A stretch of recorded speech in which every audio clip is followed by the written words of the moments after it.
to the cities and channel that we're all staying safe and well on our player ratings show, yes, for a victory at the Tottenham Hotspur Stadium. I think that makes 3 now, doesn't it? The old curse must have been well and truly buried now, mustn't it? Spurs 0, City 1. A tale of two halves this one though, I think, wasn't it?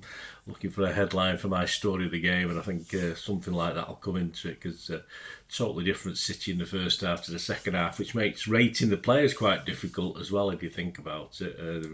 Probably all half a mark higher by the end of the first half than perhaps to get by the end. We sort of let Tottenham come back into it and onto us, whether we let them or they were good enough to do it. I'm not too sure. I think it's a bit between the two, really.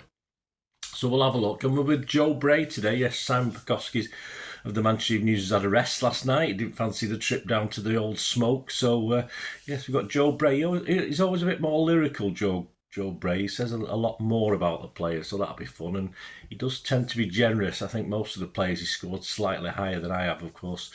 From being there last night, you get a different perspective of the game rather than, say, watching it on the old telly, as you know, but especially at a strange ground. But yeah, I'll give you my thoughts on what was said. I've had a quick look at OneFootball's ratings and also Goal.com as well to see, some differences in some of the players, but we'll get on with it. Let's get on with this one anyway. 6 is an okay game as ever. Let me know your thoughts on each of these players or individuals that you think are slightly different to what me and Joe think, etc., and your man of the match, of course. Right, Edison. Joe said, stayed alive to tip a Kevin Danso header over the bar in the first half, injury time. Yeah, it was okay save.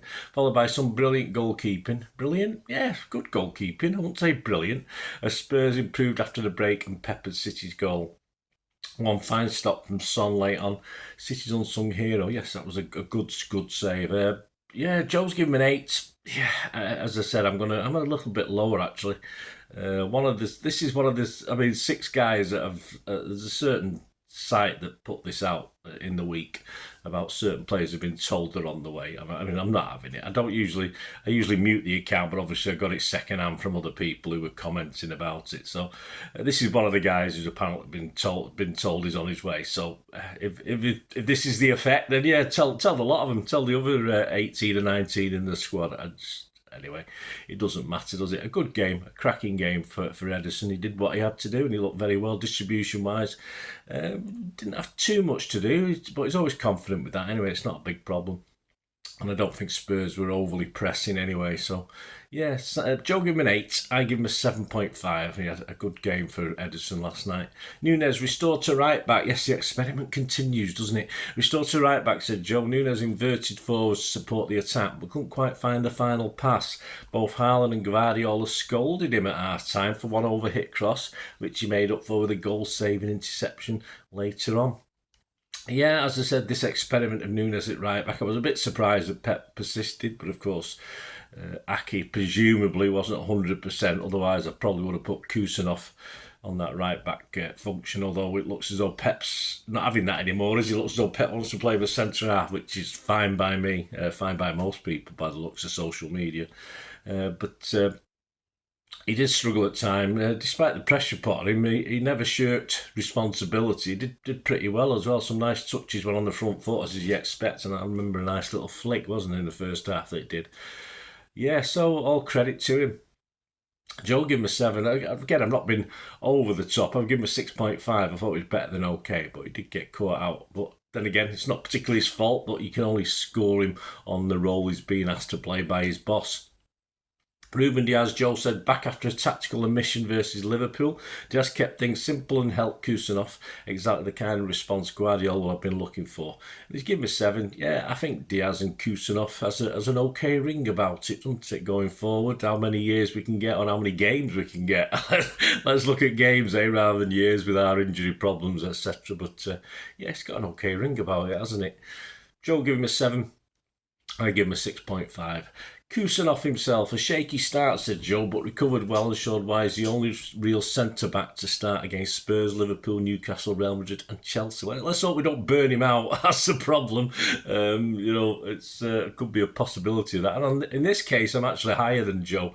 Joe's only given me 6. As I said, it's got a nice ring about. What about Kusanov and Diaz as opposed to Diaz and Kusanov? Yeah, still got a nice ring about it.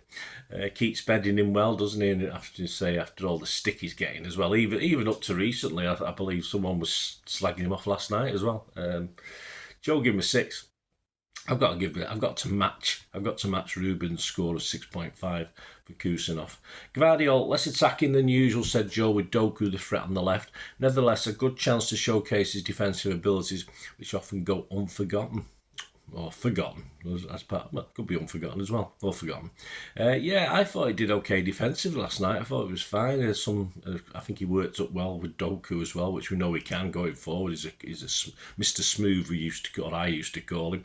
And I thought defensively this was one of his better efforts. Joe gave him a 6, I give him a 6.5. Kovacic, a better performance as he finally got a defensive midfield partner, said Joe, in Nico Gonzalez, but still not perfect and guilty giving possession and fouls away in dangerous areas, a missed opportunity. I'd have to agree with that. Defensively, he's always keen, but always gets caught on the wrong side, doesn't he, of an attacker, and he seems to make poor decisions sometimes, defensively wise. Yeah, he brought the ball out nicely a couple of times and looked, as he does, we know he's in the Yaya Toure where he starts to run with that ball. But yeah, just the lapses of concentration. So I'm not going to be downer on him. Joe's given him a 6, which is an okay game, and I'll give him a 6 as well. I'll match Joe on this one. But yeah, just odd bits and pieces. In the same way, Kusanov and Diaz is a partnership. I'm not overly sure Nico and Kovacic is something that sort of trips off the tongue. Nico himself, this is a Gonzalez Guardiola sign, said Joe, a box-to-box performance, and he constantly kept the ball moving towards a dangerous Doku. He even gave some attitude back to Guardiola when substituted. I would have liked to have seen that, but let me know, guys. I didn't see any of that. Let me know. I'm not as infuriated. I thought it was okay. I thought it was all right. I thought he was caught out a little bit like his pivot partner Kovacic at times, but he's only been here 5 minutes, so there you go. We can't really say too much. So last night I give him a 6, but I'm going to put that to 6.5, having slept on it. I don't think he was that bad, and I've not had much time to look around the socials. I didn't get home till 3 o'clock this morning, so Joe gave him a 7. In this instance, I've gone a little bit less. I've got a 6.5 for Nico, but as I said, he's been here 5 minutes. What do we want? Omar Marmouche, always running, said Joe, closing down and chasing lost causes. His harrying turned defence into attack for the first goal, and he did the running so Haaland and Doku could take advantage. A selfless performance, yeah. Other players could probably do the running as well, but I like the others too, of course, still bedding in. He's had his moments already, hasn't he? And I thought it was fine when we were on the front foot. I thought he lost his way like most City players, I think. Whether Spurs improved vastly or we deteriorated a little bit in that second half. When we were under pressure, it perhaps didn't look the same. Again, Joel's given him a 7. I did give him a 6. I mean, am I going to give having slept on it, I will keep it 6. It could have been a 6.5, but I thought Marmouche was quieter. As I said, he was probably doing the work for the other two, up to, Haaland and Doku, as Joel said there. But I'll give him a 6. I thought it was okay. I just thought, as playing that role, if he's a number 8, it's fine. If he was supposed to be playing a bit of a number 6, if you like, alongside, coming back to help at Nico, etc., and stuff like that. So I'll give him a 6. I'll give him an okay game. Doku, Alexander-Arnold on Sunday, Pedro Porro on Wednesday. That's what Joe said. Anyway, Doku, who's on Saturday? Someone from Plymouth that we never heard of, probably. No offence, Plymouth. Had the beating of Porro every time and got the assist for Haaland. His end product, that's if he plays, can still be better. Yeah, he was a threat all night and in fine form. He is in fine. He's enjoying himself, which is great to see from a winger. The old two winger thesis again from me, where it doesn't quite, but there's always one better than the other. And of course, once again, Doku was probably betting his counterpart Savvy up front, probably shaded it on the night, set up the goal, looked the part once again in certain times, though, as ever, sometimes that final decision to pass, cross or shoot is not overly works, does it? I think he had at least one shot that perhaps he could have done better with. We'll talk about Savvy in a minute with his problems.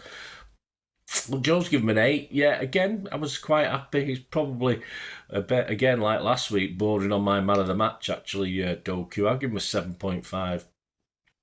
I thought it was fine. It was fine. I'd say better of the two. Just that final ball, sometimes you have to think, was he unlucky? Was no one in the right spot, or did he just decide to play the wrong ball? But he's played some right balls, so that'll do for me. Savvy, yes, we've just mentioned him, didn't we? Joe said, help create the overloads for Doku to shine while also offering a threat of his own on the right. Played a key role in Haaland's goal. The Doku's Savvy wing partnership might be the way forward now. Both are back fit and firing. But how long? How long are they back fit and firing? This is what confuses me. He's another one again. I've just given OK game to Savio. I am going to bump that. I am going to bump it up to 6.5 because I think he did do a lot of the donkey work as well for the other guys. And when he got the chances himself, it was fine.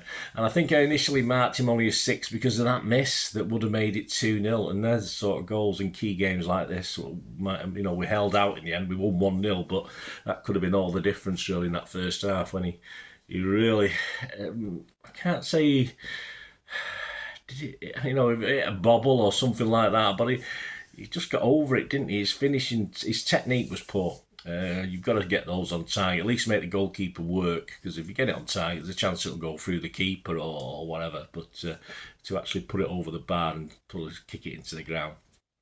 So yeah, I'll stick with a 6.5. As I said, I knocked him down to a 6, mainly because of that missed chance. But yeah, he did do some of the donkey work last night. So I'll give it a 6.5. Joe gives Savvy a 7. On to the big man up front, Erling. Recovered from his knee injury, said Joe. Haaland wasted no time in getting back to goal-scoring business and could have had more. His fury at Nunes showed a player keen to make up for lost time, and his build-up play was notable too. Yeah, it didn't always work. Some of his hold-up play worked, some didn't. Could have had a first-half hat-trick, certainly a brace, and of course was denied at the end where, a couple of Tottenham handballs and one potential Erling handball and it gets wiped out, but it's all to do with what the referee's given on the pitch, although I've not watched it back, but you can't tell me the referee had a good view of that. I'm not having it. So would it have mattered? I mean, the game was over anyway, wasn't it? Although they nearly sneaked one at the end, didn't he? But yeah, I mean, as a referee, just give the goal, mate. Don't be so churlish. I mean, Haaland did really well to batter his way through. I mean, considering, of course, he's just come back from a knock or injury, or not being 100% fit as well. I was surprised to see him on the pitch for the full 90 last night. So anyway, he did get a goal. As I say, he probably could have had 2 or 3. Was robbed probably of a couple at least. Joe give him an 8. I'll give him a 7.5. As I say, I thought it was very good, but there's 1 or 2 of the other chances he might have put in or made a better effort. I know one was behind him, but a striker of his quality, I expect him to adapt a little bit and put a bit more chance of the ball going in the net rather than straight at the keeper. The substitutes, not much we can say really. Bernardo came on 72. He helped stop the Spurs momentum, said Joe. I thought he did all right. Then he got caught in possession once, didn't he? That created a good chance for Spurs. I don't know if that was late on, but I thought he played really well till then. I thought, you're just stick it. He's doing really well in the middle there. Phil Foden came on 72. Joe Bray said 1 good free kick that caused trouble.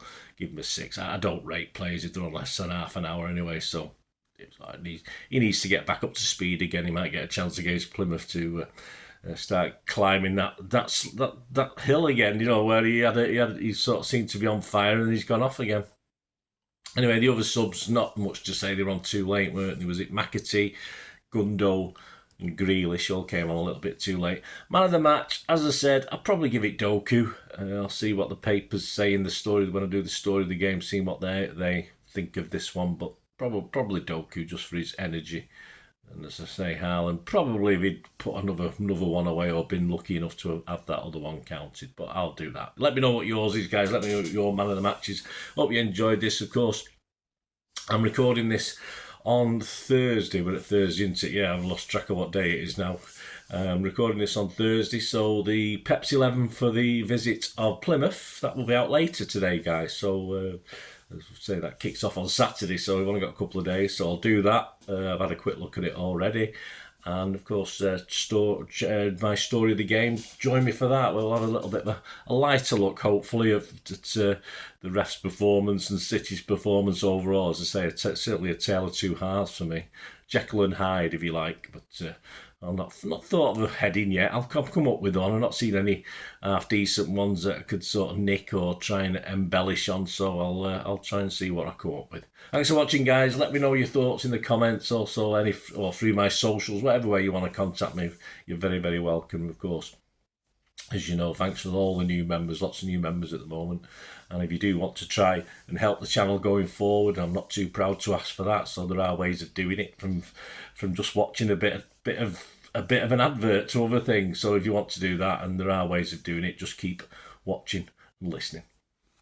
Hope you enjoyed the feature, and yeah, if you can support me through the subscription, if you can subscribe, guys, that'd be wonderful if you've not already done so.